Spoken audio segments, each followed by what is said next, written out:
Hello, shalom, salam alaikum, jambo, momez égoutté, j'espère que ça va. Nous, ça va par la grâce de Dieu. Je ne sais pas si vous aussi, Dieu a mis ce projet dans votre cœur. Ça peut être de commencer une entreprise, ça peut être de commencer une campagne d'évangélisation, ça peut être de n'importe quel projet. C'est vous et votre Dieu. Donc, normalement, vous savez ce que Dieu a mis dans votre cœur. Et le problème, c'est que vous n'arrivez pas à avancer. Parce que vous dites, mais comment est-ce qu'on va faire pour avancer? Parce qu'on n'a pas de moyens pour. Laissez-moi vous raconter l'histoire de la Vierge Marie.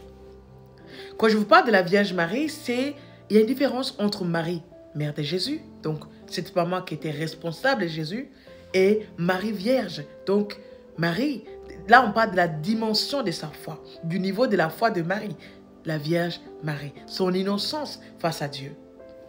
Donc, la Vierge Marie va recevoir la visitation de qui? De l'ange Gabriel, envoyé par qui? Par Dieu. Et l'ange Gabriel va lui dire quelque chose. Il va dire, Marie, déjà, je vous salue Marie.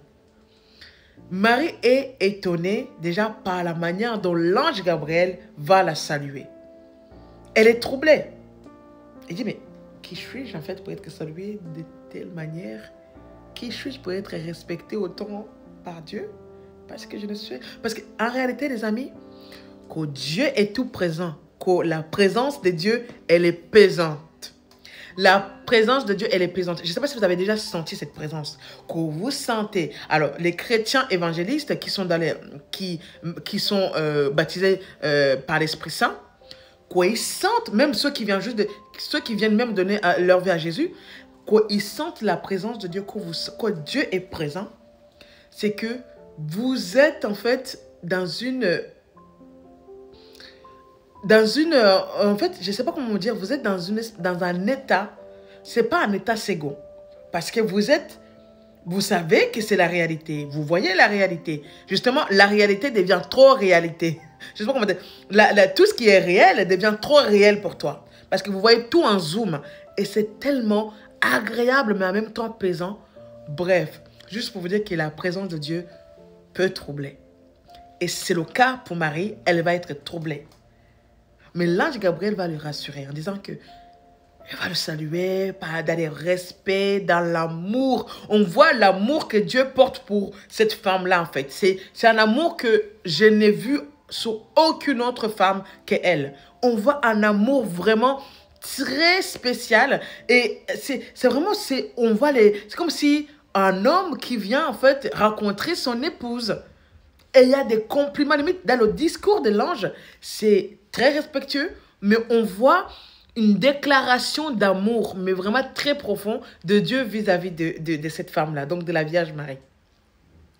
Et donc cette femme, elle est impressionnée. Elle dit, mais...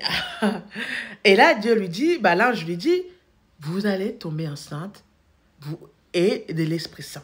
Parce que la Vierge Marie va dire, mais comment est-ce que je peux tomber enceinte alors que je n'ai connu aucun homme, alors que voilà. Parce qu'à ce moment-là, elle était fiancée avec Joseph, mais la Bible le précise bien dans le livre de Matthieu, chapitre 1er, vers le verset 19. La Bible précise bien que les deux n'avaient pas encore habité ensemble. Autrement dit, ils n'avaient pas encore eu de relations intimes tous les deux, donc Marie et Joseph. Donc, c'était pas possible, c'était improbable que Marie tombe enceinte, soit enceinte en fait, voilà. Mais sauf que l'ange Gabriel dit, je sais en fait, je sais tout cela, ce que tu me dis, je sais, mais c'est Dieu qui a décidé que tu tomberas enceinte, et là tu tomberas enceinte de l'Esprit Saint. Tout va bien, Dieu fait ce qu'il veut, Marie tombe enceinte. Mais les problèmes commencent comment?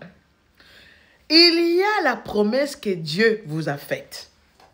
Mais il y a aussi la réalité autour de vous.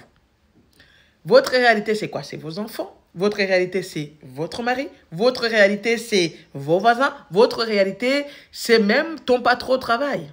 Autrement dit, qu'il y a la réalité qui est là. Dieu vous a dit quelque chose, mais il y a aussi la réalité. Mais je précise que la réalité n'est pas toujours la vérité. Parce que la réalité est organisée, engendré par les hommes. Mais la vérité vient directement de Dieu. Je ne sais pas si vous arrivez à faire la différence. La vérité c'est la conséquence des comportements des hommes qui engendrent la réalité. Ça peut être une réalité des crises économiques. C'est qu'il y a eu des décisions qui ont été prises par des hommes, par exemple, politiques, et ces décisions-là ont poussé à une crise économique. Cela ne vient pas de Dieu. La crise économique ne vient pas de Dieu. Mais par contre, la réalité de Dieu, c'est que Dieu peut te dire que certes, c'est la crise économique, mais toi, ton économie ne sera pas touchée. Parce que c'est moi. Parce que pourquoi? Quand il y a une crise économique, tout le monde commence à paniquer. Mais quand Dieu te dit que moi, la réalité, c'est qu'il y a une crise, c'est vrai, c'est la réalité, mais la vérité, c'est que ton économie ne sera pas touchée. J'espère qu'on arrive à se comprendre. Ou il y en a qui peuvent dire qu'on est, il y en a qui peuvent dire aussi qu'on est dans une position, on est dans un... Aujourd'hui, pour trouver du travail, c'est compliqué dans tel secteur. Ça, c'est la réalité des hommes. Mais la vérité de Dieu, Dieu peut te dire que même si c'est un problème, même si c'est la réalité, la vérité vient de moi, donc je peux changer la réalité. Il faut juste qu'on comprenne la différence. Donc, quand je parle de la réalité de Marie, je parle de tout son entourage. Je parle de sa mère, je parle de son père, je parle de son fiancé, surtout, Joseph. Comment il va le prendre? Comment il va le prendre? Est-ce que tu vas dire à Joseph, coucou Joseph, je suis enceinte. Et comment tu es enceinte? C'est parce que Dieu est venu me voir et m'a dit, et m'a fait tomber enceinte. Comment ça, Dieu peut te faire tomber enceinte? Dieu ne couche pas avec toi. Comment est-ce qu'il peut te faire tomber enceinte? Tout le monde ne comprend pas les réalités spirituelles. Croyez-moi. La plupart des personnes même qui lisent la Bible aujourd'hui voient la Bible avec les yeux physiques et non les yeux spirituels. Et tant que vous comprenez Dieu avec les yeux physiques, là, vous n'allez rien comprendre de Dieu. Parce que Dieu est très bizarre, mais en même temps normal. Dieu est quelqu'un qui est très étrange. De la même manière que tu n'arrives pas à comprendre l'être humain, tu ne peux pas comprendre Dieu. Ne comprends pas celui qui l'a créé. Parce que celui qui l'a créé, c'est Dieu. Et donc, Dieu est très... Des fois, on essaie d'expliquer les choses de Dieu avec notre intelligence. Si tu essaies d'expliquer Dieu avec ton intelligence, tu vas devenir fou et folle. Donc, laisse tomber. Prie seulement et espère que Dieu puisse être miséricordieux et que Dieu puisse te faire grâce. Bref, donc, nous revenons à nos moutons, donc à la Vierge Marie. Cette femme-là, elle va accepter la volonté de l'Éternel. Mais ce qui est incroyable, ce n'est pas parce qu'elle a accepté. Vous savez ce qui est incroyable? Ce n'est pas Marie. Quand Dieu vous visite, je vous assure, quand vous avez le go de Dieu, mes amis, n'essayez même pas de vous justifier. Parce que ça ne sert à rien. Si vous essayez de vous justifier, personne ne va vous comprendre. Tout le monde va vous prendre. Même quand Dieu vous demande de faire quelque chose, peut-être que dans cette chose que Dieu vous a demandé de faire, c'est quelque chose d'inhabituel. Et quand vous faites quelque chose d'inhabituel, ça choque les personnes qui sont autour de vous. Ça choque dans votre entourage. Mais même si ça choque votre entourage, gardez vos lunettes bien sous vos yeux parce que ce n'est pas anormal justement. C'est normal que ça puisse les choquer. Mais Dieu est là pour nettoyer. Et c'est ce qui s'est passé avec Marie. Ce qui va se passer avec Marie, la Vierge Marie, c'est que Dieu va... Joseph, l'homme intègre, Dieu nous dit que Joseph était un homme intègre. Un homme croyant, intègre, respectueux. Il va dire, bon Marie, moi je te respecte. Hein. Encore mieux, je respecte ta famille. Donc il va commencer à réfléchir dans sa tête.